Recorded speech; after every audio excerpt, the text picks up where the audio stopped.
Okay, I think we're now live. So, namaskar, dear friends. Glad to meet you again. I'm Medha Shri, editor-in-chief of OS.me, the most truthful and kindest corner on the internet. And today I have with me a very urgent, essential, and unique book, The Golden Book 2.0, Resurgence of India.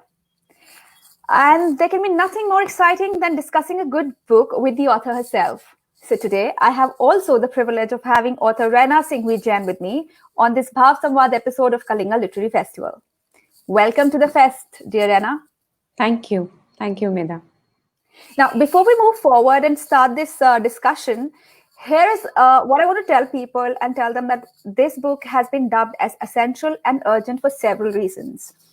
And I'd just briefly say that the Golden Bird 2.0 draws upon India's rich past, takes a fresh look at her present, and presents the immense potential she holds for a glorious future.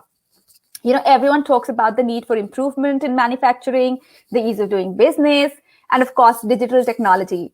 Digital India, all these things have become very common in our conversation now. So Raina also does it in the book. However, along with these topics, she goes beyond and discusses why it's important to work on our process engineering, communication design, journalism, education, and all of that. And she presents this knowledge in the book absolutely clutter-free manner mein, and explains things like Atmanirbhar Bharat, Digital India, etc., very effectively. So, Rena, my first question to you: how and why did you decide to write the book? So, Medha, having been into this business, I joined my father's business in 2008, Ramesh Flowers Private Limited, which is now owned by the Gala Group Germany. So having worked in, having been into this business for so many years, and after having worked with so many vendors across Southeast Asia to source several components, we used to do so much of product development, and I've often wondered that, there were so many components that I would go hunting for, and I've often wondered that why can't we get this in India? I've handled procurement, and it would drive me crazy looking for components, and the exact thing that I would need would only be available in China, for example, or maybe some other country. So if I would succeed to find a vendor in India to get the same thing made, there was a huge possibility that the mold opening charges would be so high, or it would no more be cost effective for me to continue procurement in India. In rare cases where I've had the opportunity to get the few things made here, there were other issues that we had to deal with.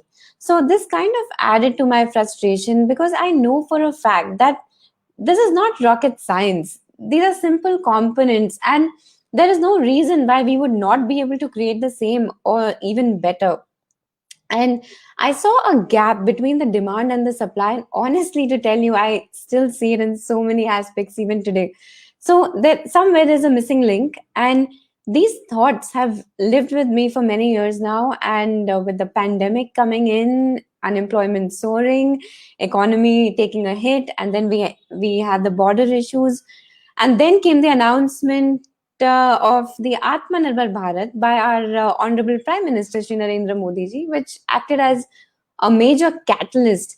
And I was discussing this with my father one day, and he's been my mentor like forever. And it was he who put it into my head that why don't you write? And this really got me thinking, because I realized that there was so much that I wanted to communicate to the youth of this country. I mean, the very environment that we are building for ourselves today will truly define the future of India. And this is really how the book came about. Absolutely. You have had a diverse experience in terms of profession, in terms of the departments that you've worked with. So you understand all this very closely and practically. But besides that, Rena, you've also had an eclectic exposure growing up. You know, your parents are from Rajasthan. You were born in Pondicherry. Then you spent your childhood in Tuticorin. Then, you did your bachelor's and master's both from United Kingdom. Then you came back and worked in Hyderabad with Google. and now you're living in Bangalore with your Bangalore. family. Yeah. Yeah. So how much of that has shaped your thought process? And I know for you, diversity is a lifestyle because you've Yeah. grown up with it, you've embraced it. You know India very well, international market very well, since you work with Gala's Maiva, right? Yeah, the brand is Maiva. Yeah. Maiva. So how much has that shaped your outlook on things? I mean, I'm very thankful that I got this opportunity to work with Ramesh Flowers because it's really formed the foundation of everything that I do. Like my entire career foundation comes from there. And in the early years, having spent a lot of time in various departments, like I started off with compliance, and then I moved on to sales, and then now after so many years, and I have also been into production and procurement, and then now I run the brand Maiva for the company. So definitely, and coming from a business family, there's so much traveling, so you're traveling all the time, and we've always been the tag along with, with my parents, and both of them are working, and so the exposure has definitely been there. So I'm very thankful for that. And having looked at the different markets, and every year we have to go through this the market surveys, and to understand how the different trends work, what's happening in the UK, what's happening in the US, and then what's happening in India. Now for me specifically in the last 3 years, it's been a lot of that, studying the Indian market. So it's definitely given me a perspective that really helped me when I was writing.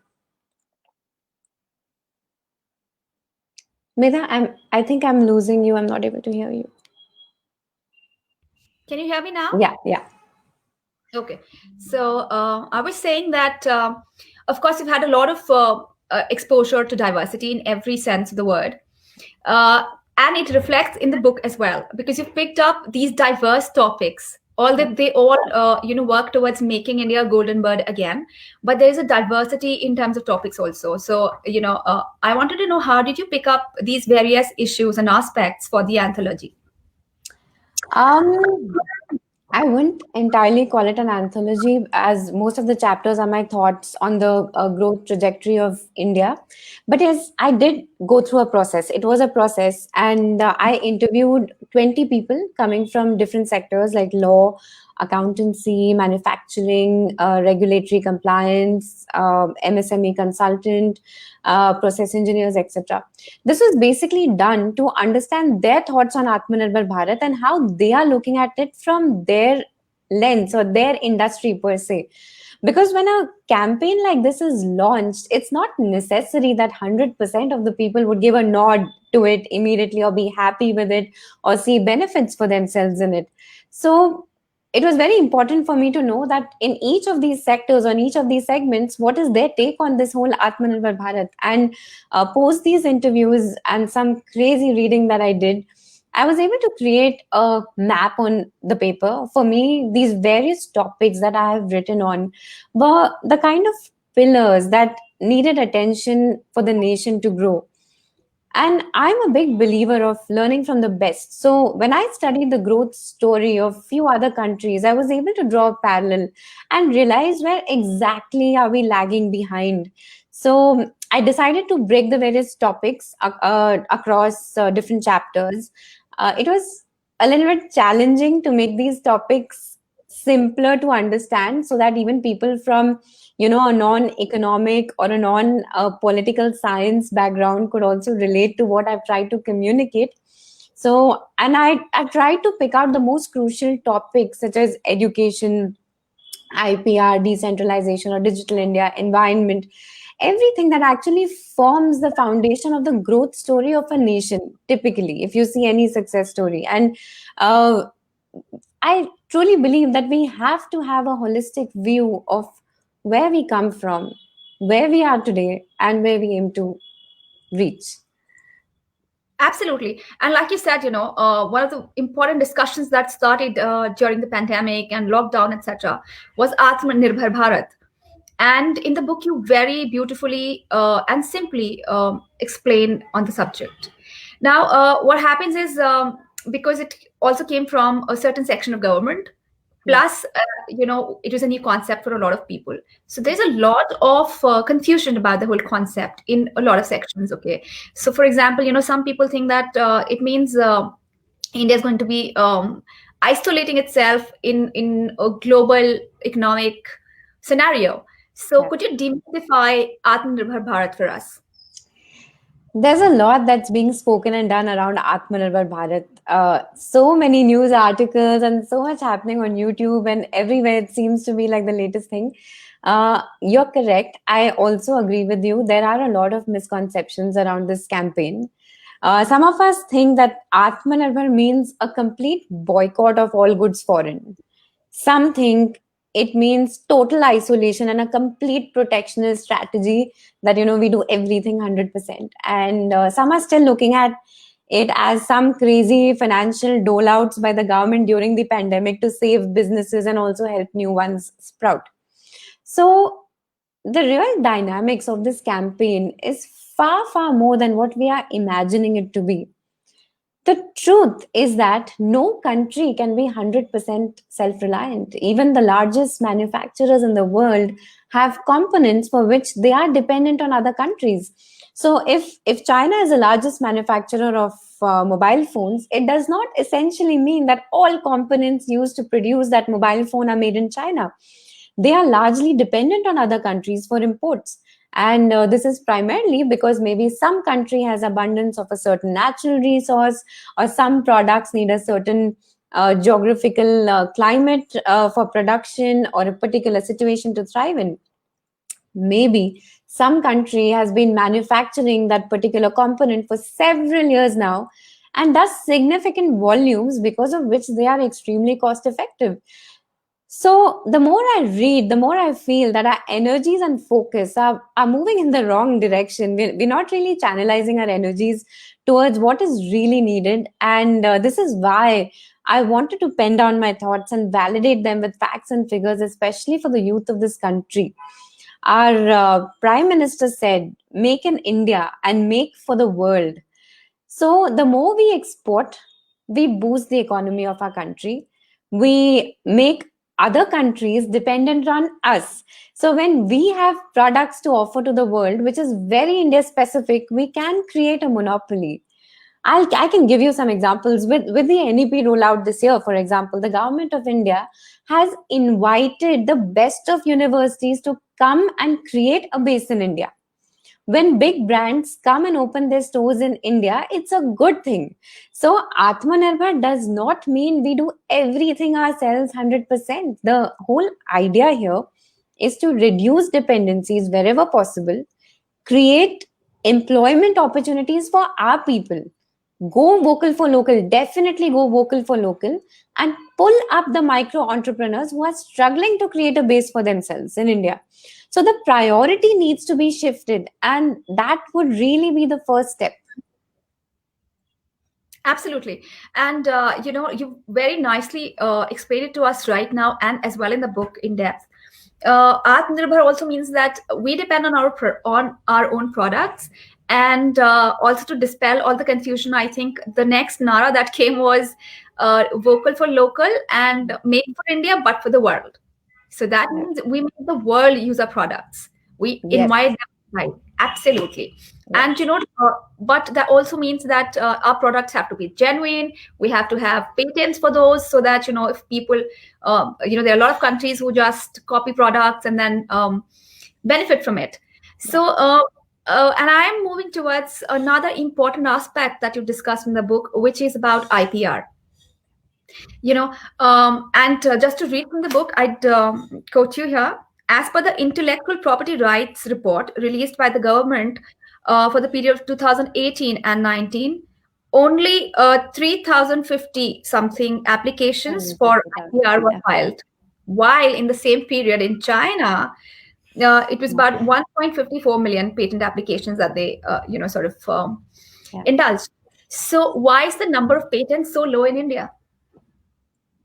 So first of all, let's for people who are watching this, I think I would like to just explain what IPR is, so that for those of them who have a little bit of confusion around this. So I truly believe that protecting one's creation, when you create something, you should protect it, retain it, and you must retain its uniqueness. And it's very important to safeguard the value of your inventions and innovations, because this somewhere goes a very long way in nation building.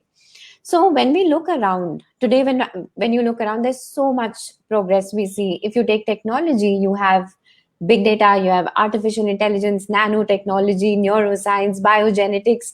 So much is happening, and now what's happening is more attention is being paid to how each country is performing in terms of these research breakthroughs, and which country is creating how many novel products on an annual basis. And this is precisely measured by the number of patents, copyrights, or trademarks, which all come under the intellectual property rights.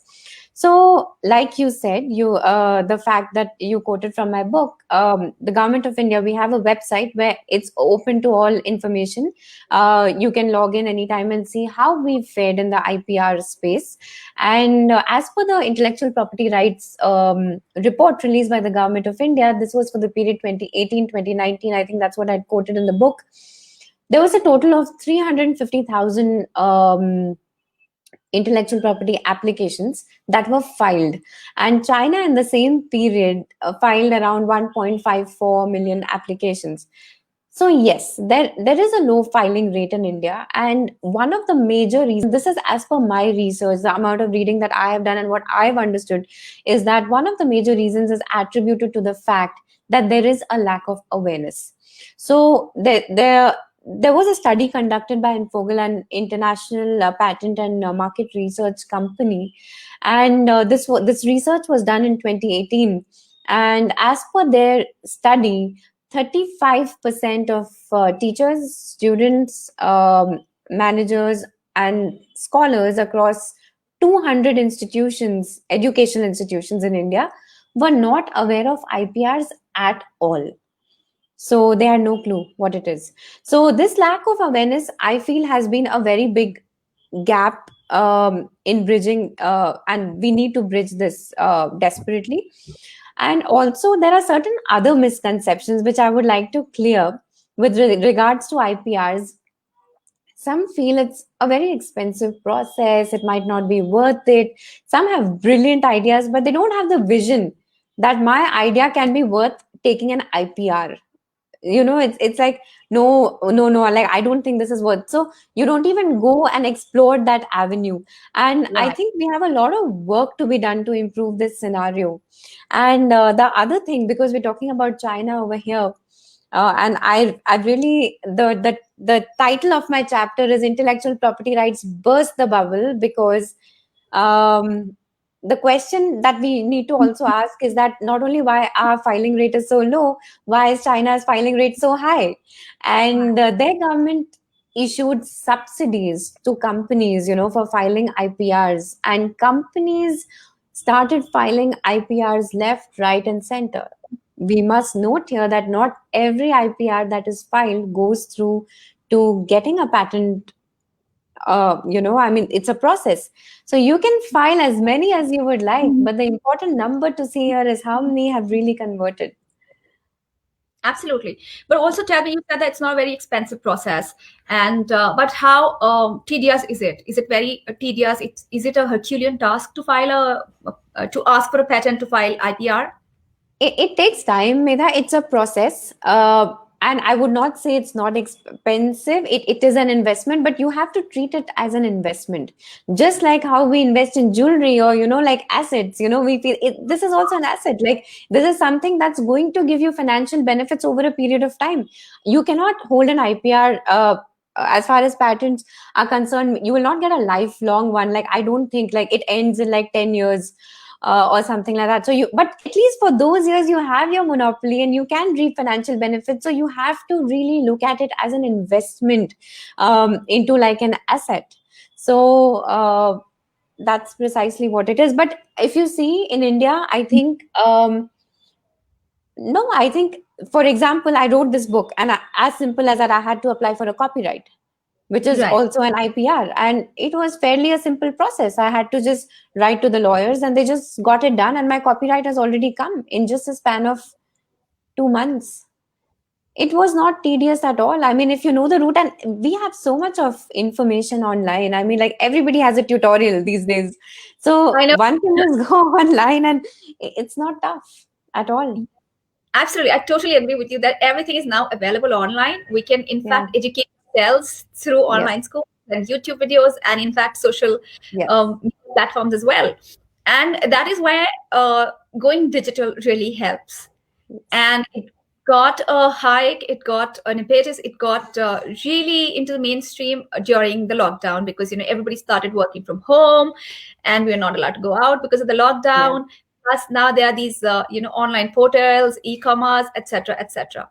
And Digital India is one of the things that the government wants us to really improve upon. And in fact, today Narendra Modi has also, I think, announced a package to bolster our Wi-Fi capabilities, etc., etc.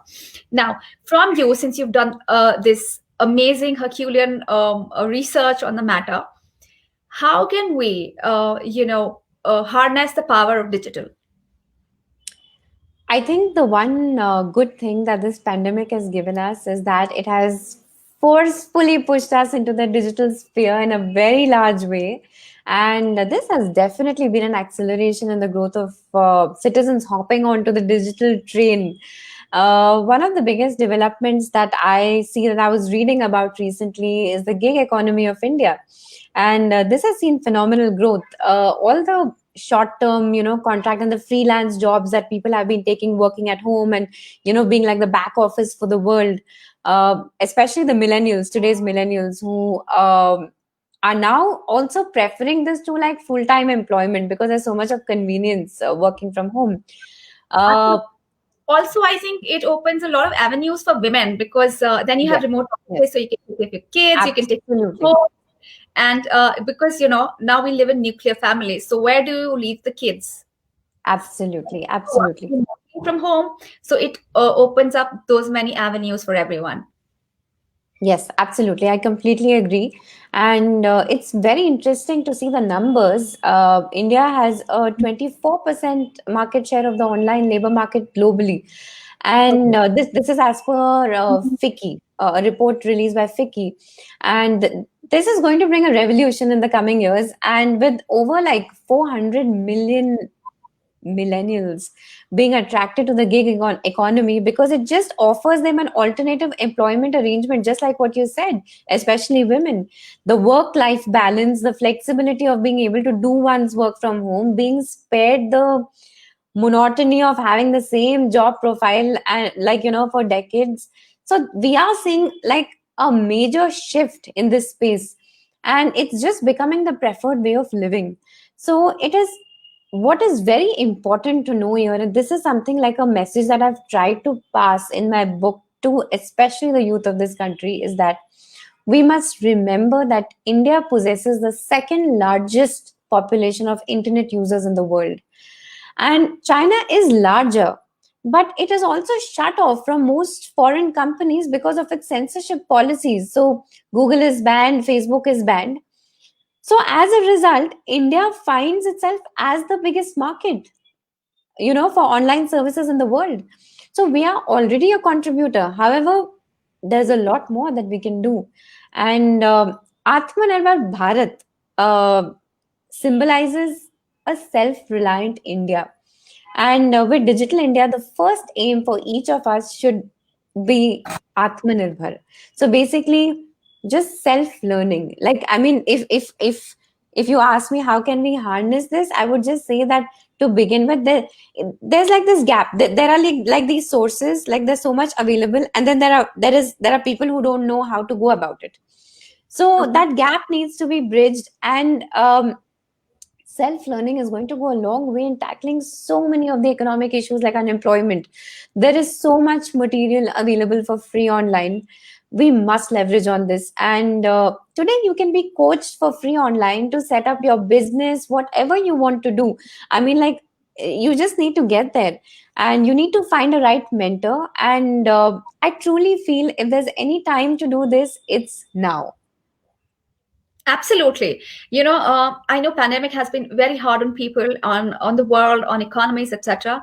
But it has had several positive aspects to it as well. And one of them is obviously going digital and realizing that remote offices also work, and they work really well.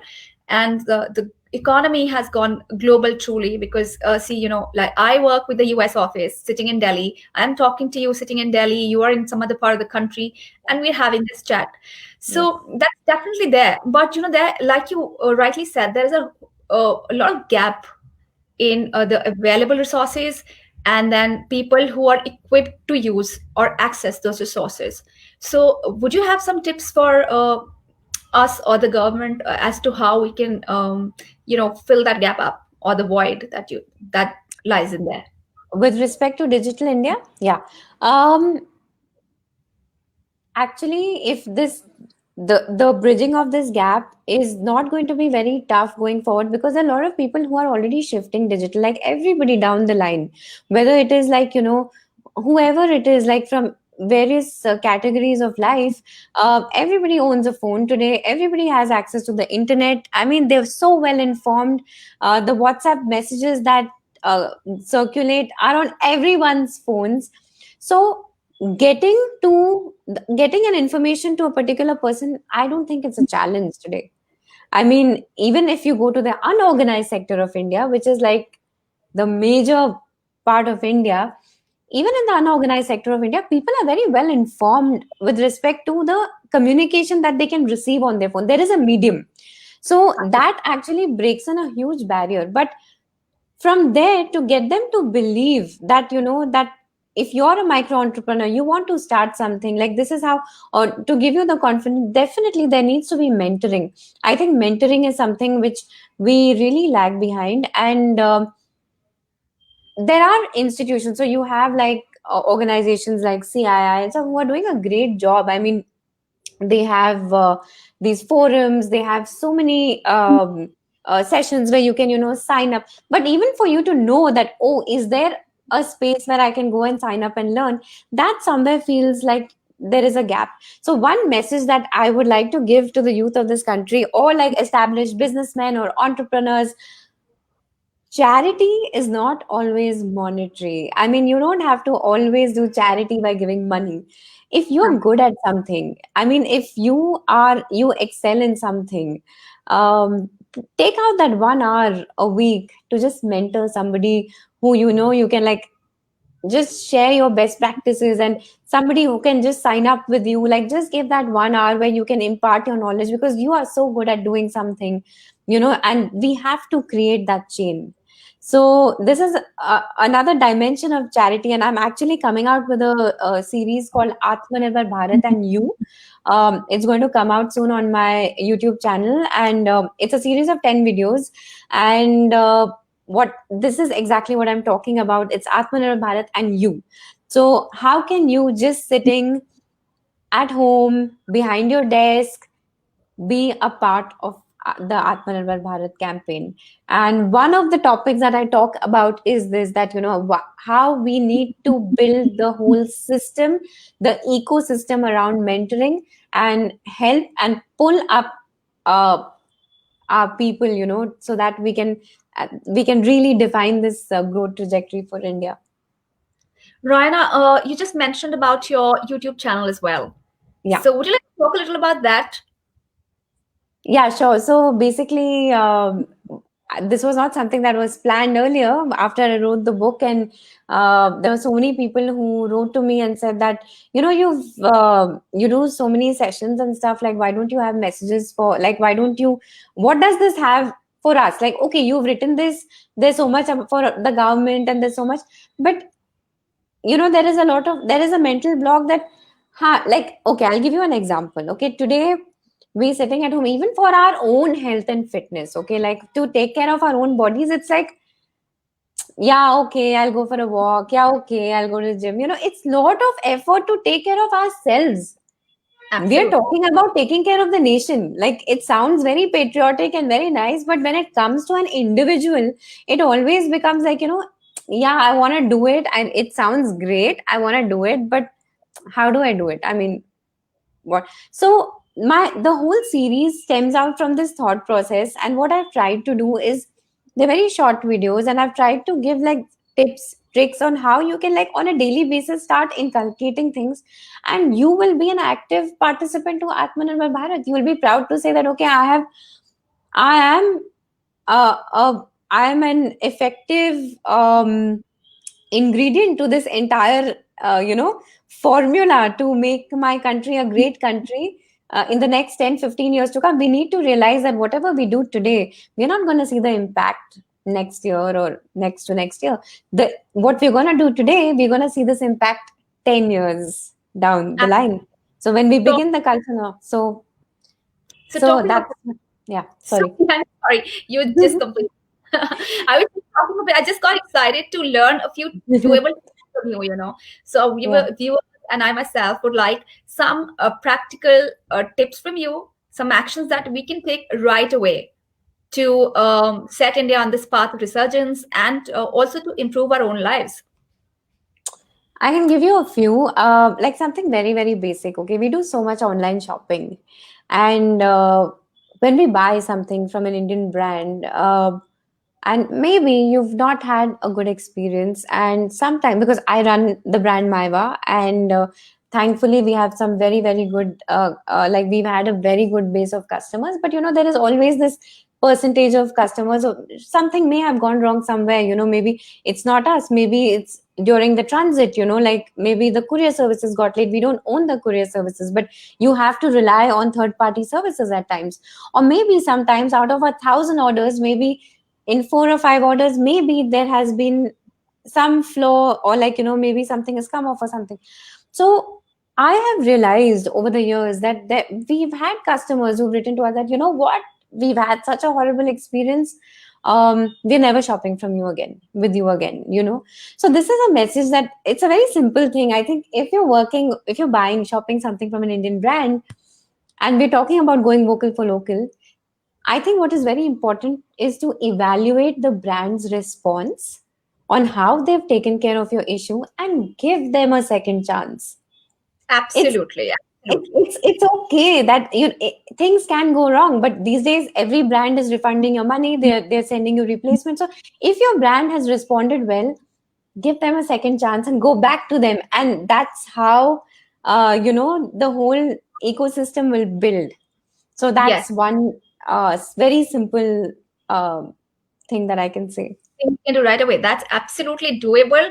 And for all of us as customer, I can definitely tell you that yes, sometimes because there's so many options also, Raina. So I feel that if this did not work out according to my whims and fancies, I'll probably switch my service provider. And then you write a nasty mail maybe without realizing that you're not sending it to a robot, you're sending it to a real person. So as customers, probably that much we can definitely do, that we realize that we're not talking to a computer, we're talking to a person. When we write a mail or a response, keeping that in mind, it'll definitely change the way we communicate. Yes. And I would like to say one more thing. We always find it very difficult to adapt to any kind of change. We all want to see changes. We want the government to do so well that India progresses in every sphere. But when it comes to our personal contribution, it becomes another task to do. So tell me, do you think that it's ever possible for any country to achieve anything without public will? It's impossible until and unless the citizens of this country don't shoulder responsibilities and take the onus. There is no way we're going to see progress. And so the first and foremost thing also here is to bring a paradigm shift in our mindsets. That's something that I've really written a lot also in my book about, that we truly need to begin there. And this mindset change will definitely go a very, very long way.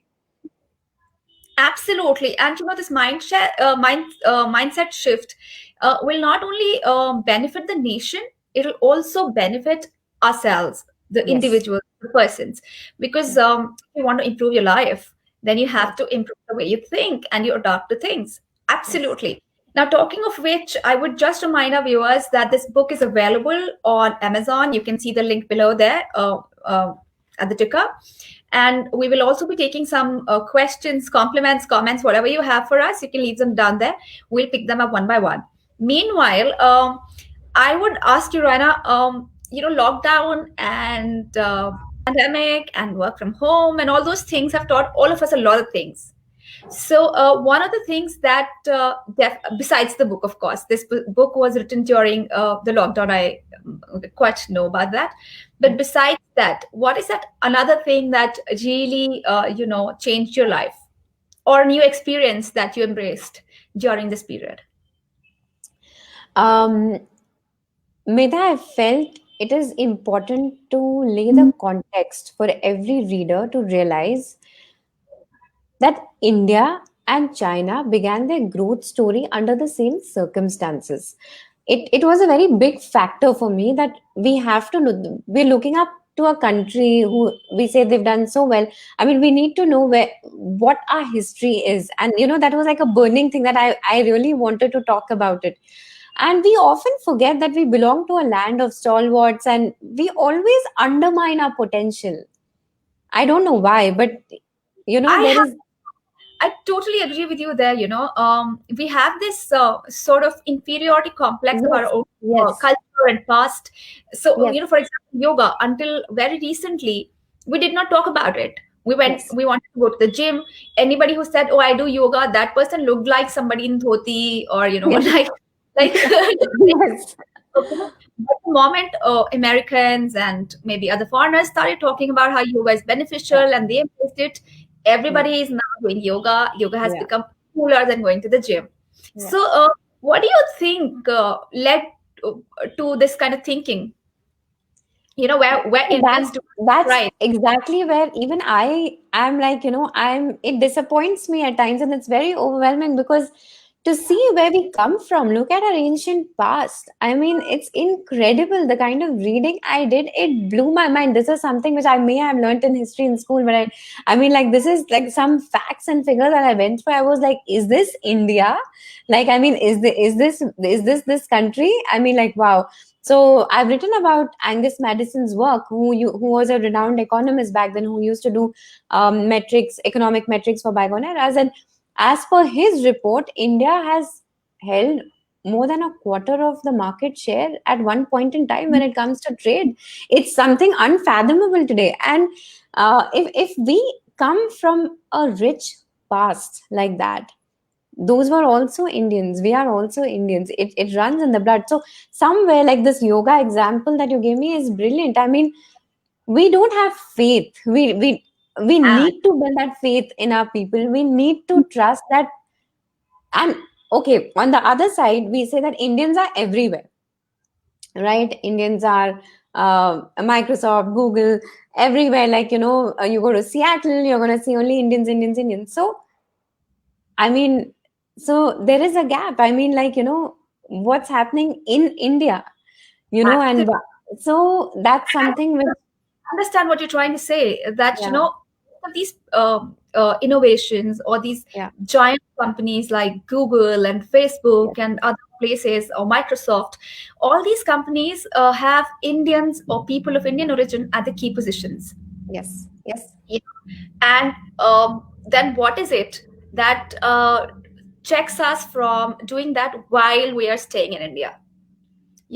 So people go abroad, they do brilliantly well, and other countries take credit for those things that Indian or people of Indian origins create. Yes. So what is it that really holds us back from achieving the same heights when you are in India? Is it just faith, or is it also infrastructure, or is it also, how in India we're mostly thinking about growing up, studying well, just so you can get a good job? Yes. While in other countries, they really value their genius people. The state takes care of a lot of things. Yes. It's definitely infrastructure, I would not say, and it's opportunities. I mean, like, when I went to the UK to study, I did my MSc in International Business. Okay, I had a family business to join to, so I had that opportunity. But when I joined Google and stuff, I came from a similar mindset. I said, I don't know what opportunities would I have in India. Should I think of going, should I apply to jobs in the UK or US? Maybe I would get a better pay. My standard of living would be better. So that's precisely the point, right? I mean, like, we need to make this environment conducive so that the upcoming generations don't feel like that. And that's the whole point of the Golden Bird 2.0. If India used to be called Sone ki Chidiya, we need to work towards making it a Sone ki Chidiya again.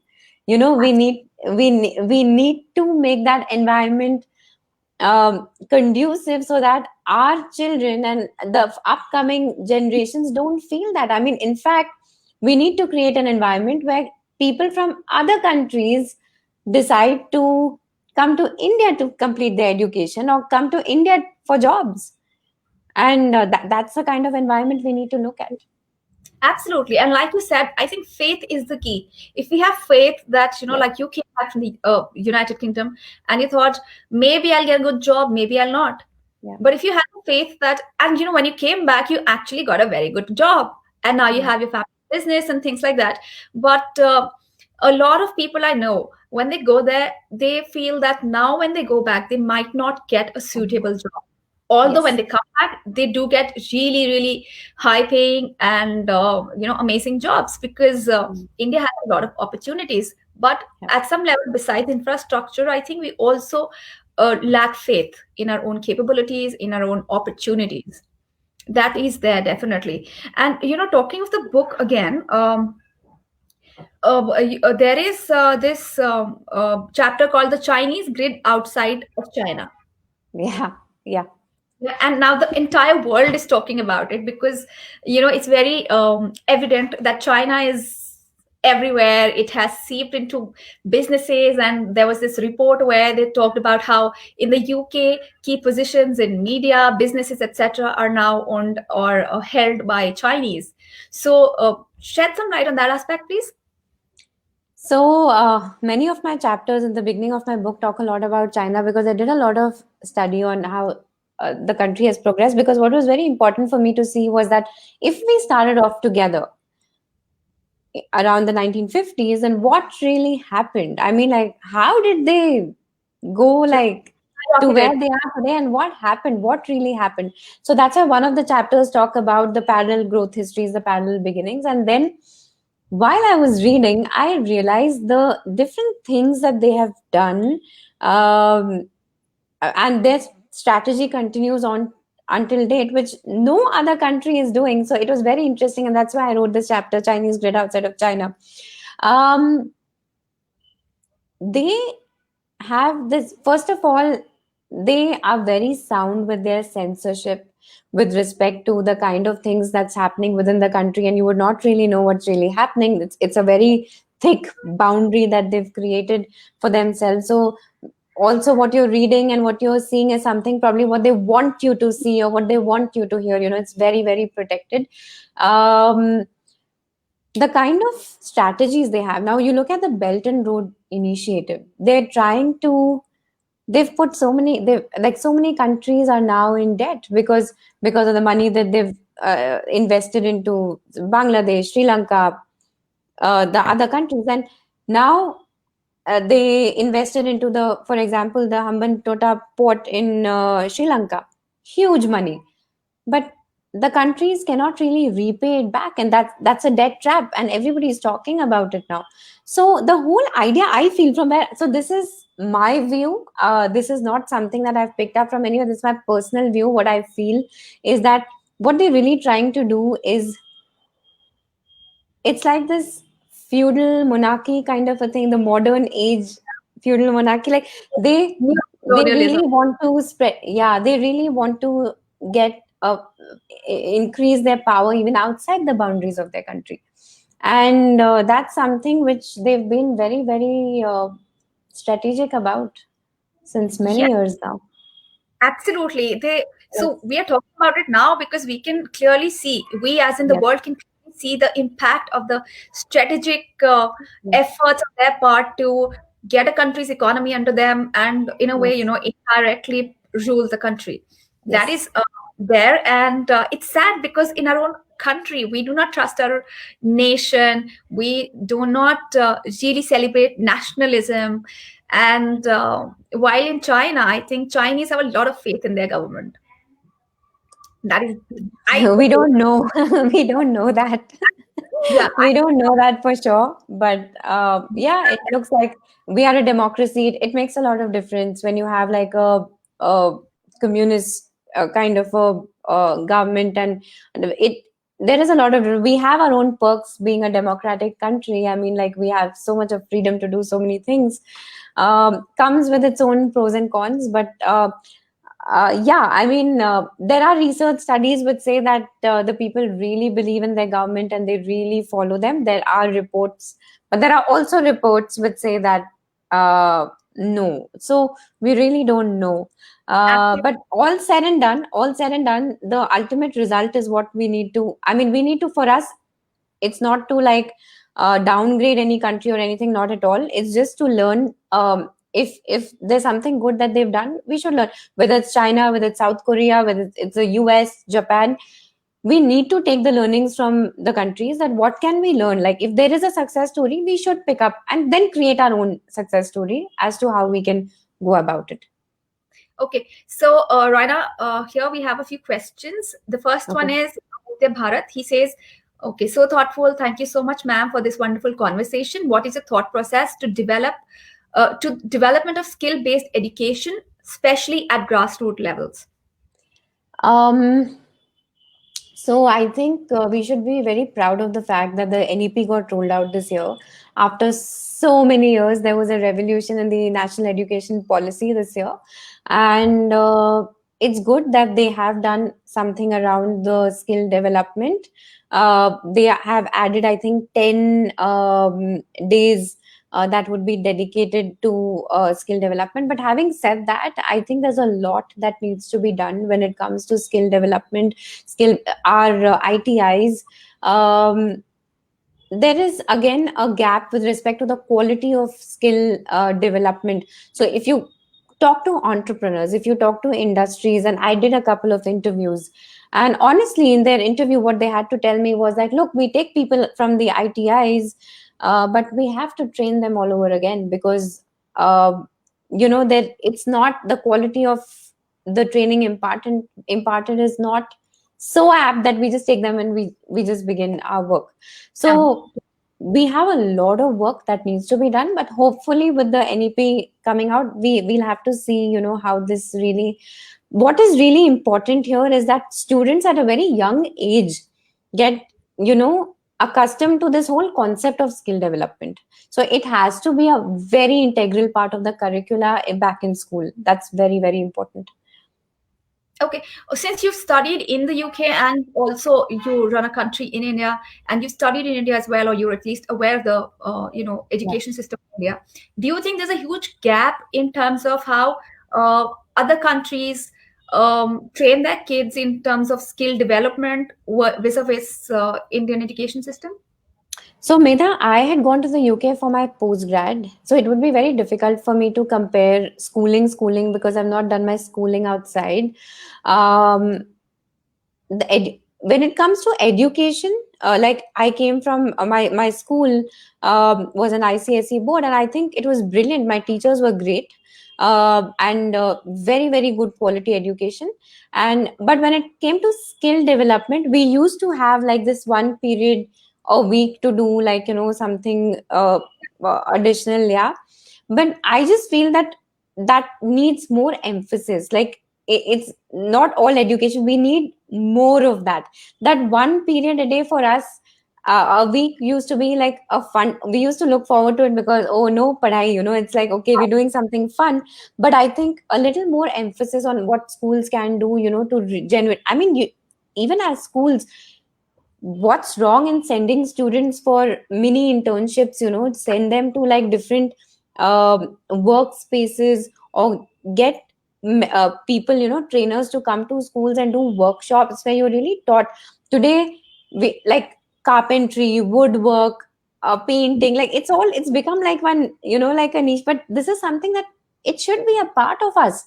Like, you should do a part of all this, whether it's pottery, whether it is woodwork or whatever. So we need to really hone our skills when it comes to skill development. Absolutely. Now, there's another question from Rashmi Ranjan.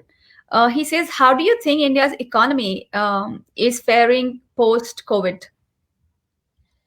So, COVID has really done a lot of damage.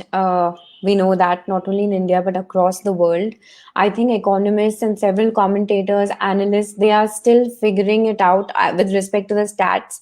Until the cycle is over, until we don't reach the end, we will not be able to look at, it's sometimes some of it is speculation, some of it is okay, we do have reports from the last few months in hand that this is a, so definitely it has impacted. When we say unemployment, you can't really directly blame the government saying that, look, unemployment has soared. It's a situation of companies that they had to lay off people, and it's primarily because of the pandemic. So we need to give this some time, for the cycle to set back in.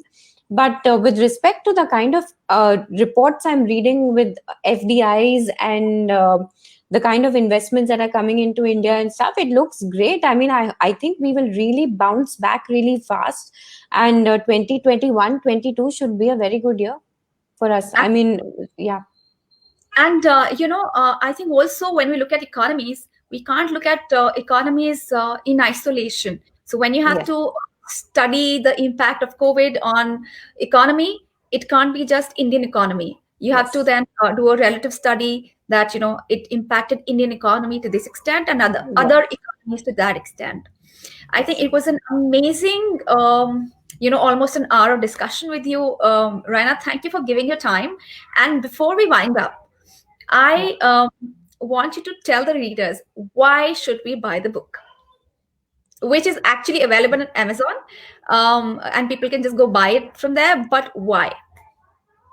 So if you've been a viewer and if you've heard me and if you somewhere feel that yes, if I can contribute to the growth story of my country, and if I can do something for my country, then this book is for you. Because what I have done in the book is literally broken it down in different aspects. And when we talk about mindset, what is the space we need to be in, and what is more important for me to communicate is that all of us need to know our ancient past, our present, and our journey ahead.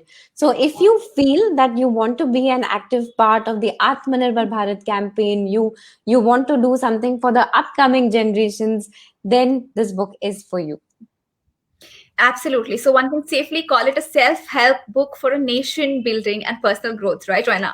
That is what I call it. And you've been very humble while talking about the book. I'd say that this is an urgent and essential book, and you don't have to be an economist, you don't have to be an IT expert, you don't have to be, like a Nobel Prize winner to understand what is in the book. Raina has done a brilliant job of serving everything clutter-free and in a very simple language. It'll appeal to you, it'll make sense to you. So please go buy it right away. And in fact, if you have school-going kids around you, give it to them. Because this is the time when they need to learn a lot about their country and about themselves through the country's past. And at the same time, this book goes beyond that and gives you tools to improve your life, to improve your economy, which will eventually improve society and nation, etc., etc. But if you're very individualistic, even then this book is a must for you. So thank you so much, Raina. Thank you so much, viewers. Thank you for asking questions. And we will meet again. And Raina, thank you once again for writing this amazing, brilliant book. Thank you so much, Medha. You were great. Thank you.